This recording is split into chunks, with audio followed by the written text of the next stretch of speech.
আজকে তোমাদের সাথে শেয়ার করব কুমড়োর বীজ দিয়ে কিভাবে তেল তৈরি করা হয়। এই তেল বানিয়ে সংসারে এক বছরে কিভাবে সংসার খরচ বাঁচানো যায় সেই টিপসটা আজকে তোমাদের সাথে শেয়ার করব। আমার সাথে থাকো। ব্যাক টু মাই চ্যানেল রূপা মালাকার ব্লগে তোমাদের অনেক অনেক ভালোবাসা, শুভ কামনা।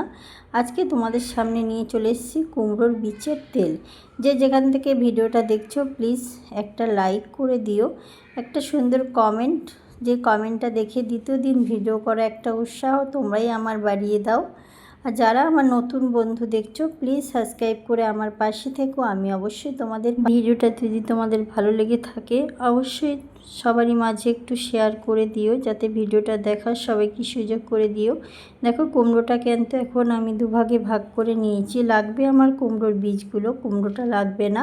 তবে কুমড়োটার একটা টিপস শেষ অবধি দেখলে অবশ্যই জানতে পারবে। এই কুমড়োটাও একটা টিপস আমি তোমাদের সাথে শেয়ার করেছি, শেষ অবধি থাকলে অবশ্যই তোমরা জানতে পারবে। প্লিজ কেউ ভিডিওটা স্কিপ করবে না, ফুল দেখার চেষ্টা করবে ভিডিওটা। কেউ টেনে দেখবে না, টেনে দেখলে কিন্তু তোমরা কিছুই বুঝতে পারবে না কিভাবে এখান থেকে তেল সঞ্চয় করা হয় বা তেল তৈরি করে সংসারে কিছু হলেও খরচা বাঁচানো যায়। আজকাল দিনে বা জিনিসের অনেক দাম, যদি আমরা বাড়ি থেকেই কিছু নিজেরাই বানিয়ে ব্যবহার করতে পারি তাহলে তো অনেকটাই সুবিধা হয় বা ভালো হয়। যার জন্য আজকে তোমাদের সামনে কুমড়োর বীজগুলো দিয়ে বানিয়ে নেব আমি এক বছরের সংরক্ষণ করা রান্না করার তেল। চলো ফুল ভিডিও জুড়ে থাকো। এখন কিন্তু আমি কুমড়োটা কাজে লাগাচ্ছি না, কুমড়োর মাঝে যে অংশগুলো আছে সেগুলো আমি একটা ছুরির সাহায্যে এইভাবে কিন্তু আমি তুলে নিচ্ছি। তবে এটা পুরোটাই কিন্তু আমি তুলে নেব একটা চামচের সাহায্যে। অফ ক্যামেরায় আমি তুলে নিয়েছি। এখন দেখো যা ছিল দুটো কুমড়োর মধ্যে সবই কিন্তু মোটামুটিভাবে একটা আমার নেওয়া কমপ্লিট। আর একটা কুমড়ো থেকে আমি কিন্তু সেমভাবে বীজগুলো এইভাবে কেটে কেটে পুরো অংশটা নিয়ে নিচ্ছি। তবে তোমরা দেখলে অবাক হয়ে যাবে, জাদুর মতো খুব সুন্দর একটা তেল বেরিয়ে যাবে। যে তেলটা কিন্তু আমি আমার নিজের বাড়ির রান্নার কাজে লাগিয়েছি, সেটাও তোমাদের সাথে অবশ্যই শেয়ার করব। এখন কিন্তু দেখতে পাচ্ছ কুমড়োর কিন্তু বীজগুলো আমার নেওয়া মোটামুটি ডান। এইভাবে চামচের সাহায্যে কিন্তু সমস্ত বীজ আমি এখান থেকে তুলে নিয়েছি, দেখতে পাচ্ছ। এখন দেখো বন্ধুরা, এই যে কুমড়োর যে বীজটা তুলে নিয়েছি এই কুমড়োগুলোরও একটা টিপস তোমাদের সাথে শেয়ার করব। তারপর এখানে নিয়ে নিয়েছি যেগুলো আমার কাজের প্রয়োজন, যেগুলো দিয়ে আমি এই রেসিপি টিপসটা বানাবো, সেটাই আমি তোমাদের সামনে নিয়ে চলে এসেছি। চলো এবার তোমাদের সামনে ভিডিওটা শুরু করা যাক। একটা পাত্রের মধ্যে মানে একটা প্লাস্টিকের গামলার মধ্যে নিয়ে নিলাম কিছুটা পরিমাণের জল। আমি কিন্তু এখানে 4 থেকে 5 বার ধুয়ে নিয়েছি। 4-5 বার আমি ক্যামেরাতে দেখাইনি, কারণ ভিডিওটা অনেক বড় হয়ে যাবে। যাতে তোমাদের দেখতে কোনো সমস্যা না হয় বা কেউ স্কিপ করে ভিডিওটা না দেখো, তার জন্য আমি যতটা চেষ্টা করি ছোটোর মধ্যে ভিডিও বানানোর। তবে যখন তোমরা ভিডিওটা স্কিপ করে দেখো না অনেকটা কষ্ট হয়। এইভাবে জলগুলো চিপে চিপে কিন্তু আমি কুমড়োর বীজ আর কুমড়োর সেই অংশটা তুলে নেব। এভাবে কিন্তু আমি 4 থেকে 5 বার অফ ক্যামেরায় ধুয়ে নিয়েছি, তোমাদের সাথে দুবারই আমি শেয়ার করেছি। যেটা আমার প্রয়োজন আমি সেটা ধুয়ে নিচ্ছি। আর কুমড়োগুলো আমি এখন রেখে দিয়েছি, শেষ অবধি থাকলে সেই টিপসটাও তোমরা অবশ্যই জানতে পারবে। আর সব ভিডিও দেখার পর একটা কমেন্ট অবশ্যই তোমরা করে যাবে যে আমার ভিডিওটা তোমাদের কেমন লাগলো। তোমাদের কমেন্টের আশায় কিন্তু আমি থাকলাম। এখানে দেখো আবার জল নিয়েছি, দুবারই আমি তোমাদের সাথে শেয়ার করেছি। অফ ক্যামেরায় বাকি সময় ধুয়ে নিয়েছি। এখন কিন্তু দেখতে পাচ্ছ আমার কিন্তু খুব সুন্দরভাবে ধোয়া হয়ে গেছে। আর আমার এখানে বীজগুলো কিন্তু ধুয়ে তোলা হয়ে গেছে। এবার নিয়ে নিচ্ছি একটা মিক্সির জার। মিক্সির জারের মধ্যে এটা ব্লেন্ড করে নেব। ব্লেন্ড করার পর কিন্তু এটা কীভাবে বানাচ্ছি সম্পূর্ণ কিন্তু তোমাদের সাথে শেয়ার করেছি। তোমরা অবশ্যই ভিডিওটা দেখলে জানতে পারবে। এখানে দেখো এখন সমস্ত কিন্তু আমি বীজগুলো এখানে নিয়ে নিয়েছি।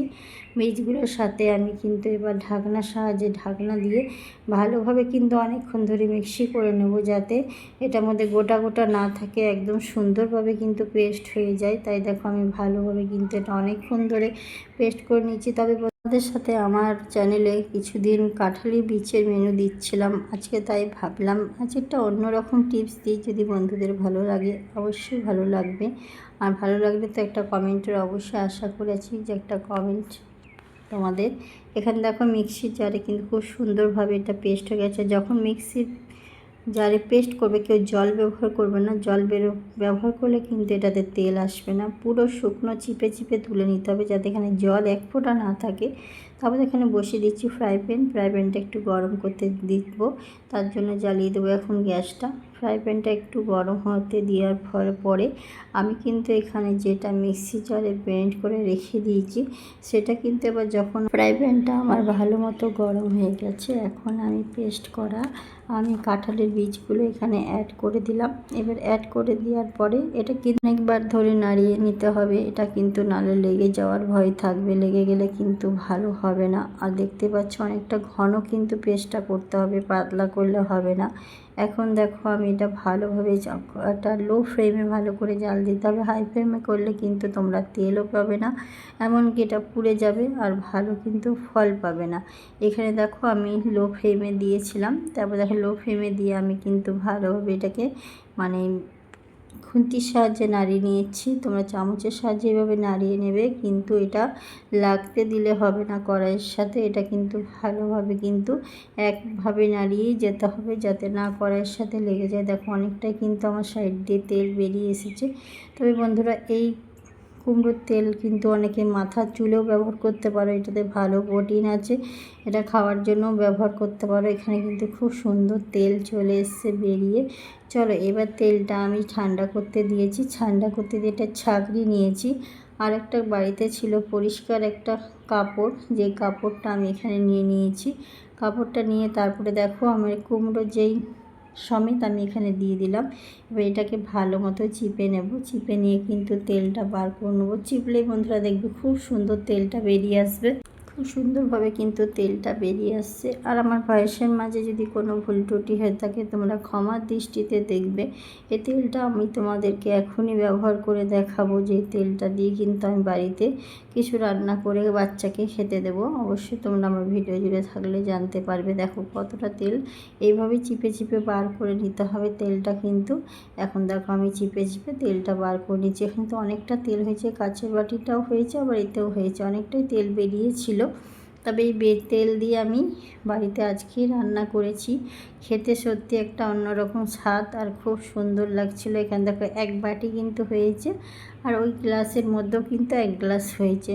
আর বেশ মানে বাটির তেলটা দেখো কালারটা কত সুন্দর, একটা কুমড়োর কালারটাও কিন্তু এটা আলাদা হয়, এটা কিন্তু অন্য তেলের থেকেও একটু হলদে টাইপের হয়, দেখতেই পাচ্ছ। আর খেতে কিন্তু খুব সুন্দর টেস্ট। তোমরা একবার হলো বাড়িতে আমার মতো ট্রাই করে দেখবে, অবশ্যই তোমরা কিন্তু এইভাবে বানালে অবশ্যই তোমরা তোমাদের সংসারে খরচ বাঁচিয়ে বাড়িতে বানানো তেল দিয়েই কিছু রান্না করে খাবার খেতে পারবে। আর এখানে দেখো আমি ছেঁকে নিয়েছি, এগুলো এবার ফেলে দেবো, এগুলো আর কাজে দেবে না। এবার বসিয়ে দিলাম একটা কড়াইয়ের মধ্যে দিয়ে দিলাম আমার ছেঁকে রাখা তেলটা, যেটা আমি তোমাদের সাথে শেয়ার করেছিলাম যে আমি একটা গ্লাসে রেখেছিলাম, সেই গ্লাসের তেলটা এখন আমি দিয়ে দিলাম। এখন দেওয়ার পরে এখানে দেখো মাছের ডিমের বড়া ভেজেছিলাম, আমার ছেলে বড়া খেতে অনেকটা ভালোবাসে। এখন মাছের ডিমের বড়া খেয়ে ছেলে ভেজে তুলে ছেলেকে দিলাম। ছেলে বলছে মা অনেকটা স্বাদ হয়েছে, অন্য দিনের থেকেও আজকে যেন এই তেল দিয়ে ভেজে বেশি খেতে টেস্টি লাগছে। তাই তোমাদেরকে দেখালাম এই তেল কিন্তু খাওয়া যাবে। আমার ছেলেকে কিন্তু আমি খাইয়েছি বড়া ভেজে। আরেকটা টিপস, তোমরা যখন কুমড়োটা কেটেছো দেখো কুমড়োটা কিন্তু নষ্ট হতে পারে, তার জন্য কুমড়োটা কাটার পরে এরকম সরিষার তেল কুমড়োর চারি সাইডে ভালোভাবে মাখিয়ে নেবে। মাখিয়ে নিয়ে এইভাবে কিছুক্ষণ রেখে দেবে 2-4 মিনিটের জন্য। 2-4 মিনিটের জন্য রেখে দিয়ে দেখো এখানে তেল কিন্তু পুরোটা মাখা হয়ে গেছে। এবার 2-4 মিনিটের পর কিন্তু একটা সুন্দর ক্যারি প্যাকেটে ভরে এটা কিন্তু ভালো মতো মুখটাকে বেঁধে দেবে, বেঁধে কিন্তু ফ্রিজে রেখে দেবে। দেখবে এটা অনেক দিন তোমরা রেখে খেতে পারবে, এক ফোঁটাও নষ্ট হবে না। তোমাদের কেমন লাগলো আমার টিপসটা অবশ্যই জানাবে। অসংখ্য ধন্যবাদ আমার ভিডিও জুড়ে এতক্ষণ থাকার জন্য সবাইকে। টাটা, কালকে আবার নতুন ভিডিও নিয়ে ফিরে